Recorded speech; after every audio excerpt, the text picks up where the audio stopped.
And is there any meaning in the work for people who don't know anything about? I don't think you have to know anything about art to understand this work. You don't have to know anything about sculpture to understand this work. The meaning is what you bring to the work, what references you bring to the work, how the work affects you. The effect of the work will have an affect on you, and that affect will have to do with the references that you bring to the work. And it has a lot to do with the date you were born, what you've been exposed to, what your history is, what country you come from. So the work, the subject has to do with how people individualize time. And I think one of the things about memory is that that's the way we know the difference between one day and the next, is if something evokes a certain emotion in us that we recollect. And I think that's what art does. I think art, whether it's sculpture or poetry or music or literature, what it does is it fulfills in us something we lack, and we recall it not because it reaches a closure like an image, but because it's not commensurate with what we have in our mind's eye. So when we go back to Matisse, or we go back to Picasso, or we go back to Giacometti, or we go back to Pollock or Giotto or whomever, it fulfills in us once again something that wasn't an image, but something we thought we knew, but isn't complete until we go back and it replenishes us. And I think that's what culture does. And that's not what objects do. That's not what images do. You see, I'm really not so interested in comprehension. I'm interested in apprehension. So you mean in a way you can have a feeling with no brain, with no culture? No. What I mean is you can have a feeling without having a concretized image. You don't have to return to an image to have a feeling. If you've experienced any of my other works, if you've walked in the spirals or whatever, you can't. I went to Bilbao. I went to MoMA. But you can't reconstruct those works. You can't reduce them to an image. If I asked you to make a drawing of them, you wouldn't be able to do that. If I asked you to make a drawing of this piece, you wouldn't be able to do that either. If I asked you which way the second plate from the far end was leaning, you wouldn't know. No, they're not about that. They don't. That's not what they evoke.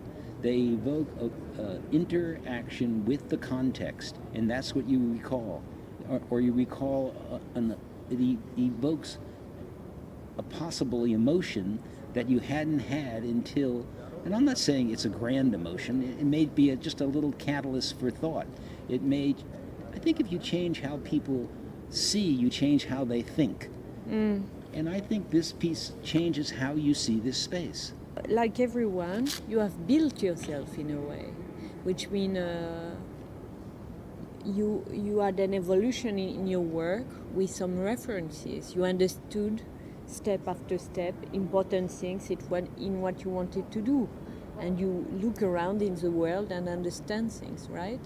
Yeah, when I was very young, I used to walk along the ocean. When I was 4 or 5 years old, we lived right near the sea in San Francisco. And if I walked along the ocean, and the ocean was on my left-hand side, and the sand dunes was on the right-hand side, that was one experience. And then when I would get to the end of my 2-mile trip, and I would turn around and walk back the other way, it was a totally different experience, completely different. And I used to go home and tell my mother that I just took a 2-mile walk, and I followed my footsteps in the sand on the way back, and it was a totally different experience from walking one way and the other way. And she would say, never mind.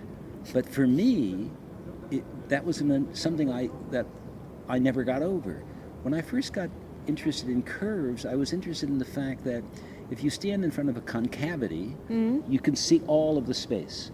But if you just take one step around the thickness of the concavity and you're into the convexity, the space only unfolds over time as you walk it. I realized I didn't know anything about that space. But I also realized, nor did anyone else. I mean, there were no curves in New York other than the Guggenheim Museum. There weren't very few curves in 20th century architecture. When I started building curves, Frank Gehry wasn't building curves. When did you begin with curves? In the 70s. But what about art or architecture? What did strike you in building your vision? There was a couple of buildings that I thought were interesting as comparatives to what I wanted to do. Ronchamp interested me a great deal. Have you been to Ronchamp? No. I think Ronchamp is an interesting building Mm. because when you walk in there, even though the building is very small, it feels very large. Ah. And you almost feel like you can touch the space. The space feels like it's material, like it's palpable, that you can touch it. Ah. Have you been to the Hagia Sophia in Turkey, in Istanbul? In what? Istanbul. Sophia? Saint Sophie? Yes. Okay. Do you know that space? Oui, oui. That space influenced me. Ah. This is very interesting. Mm. But no sculpture, in fact. The Mos Arabic architecture that surrounds Madrid interests me. I made a study of all of those structures. And in Cordoba, for example, there's No, not Cordoba so much. No, Mos Arabic is a little different than that. It's a different kind of weight, different kind of enclosure, closer to the Romanesque in a way. Romanesque architecture interests me. I made a trip with Alfred Pacman here, all throughout France, looking at Romanesque churches. Ah. Okay, but so you decided to make sculpture with interaction with space, in fact. Yes, that's primarily my subject, space. So you completely cut, even with Rodin, all that has nothing to see with your work? Nothing. Nothing? I'm not interested in figuration. But there's not only figuration in Rodin in a way. It's about movement, or it can be. It's still about it. Other than the burghers of Calais, it's still on a pedestal. Yeah, but for example, Iris, Messagère des Dieux, do you know this one where she's running like that? Yeah, but it's false. It's false? Yeah. Why? Because the motion's not real. No, but it's not a question of motion, it's an erotic piece. Yeah, but narration doesn't interest me in figuration. Why doesn't it interest you? Because I think it's false. Pourquoi? Why? Because it's made in a material to make you think that it represents a reality when it doesn't.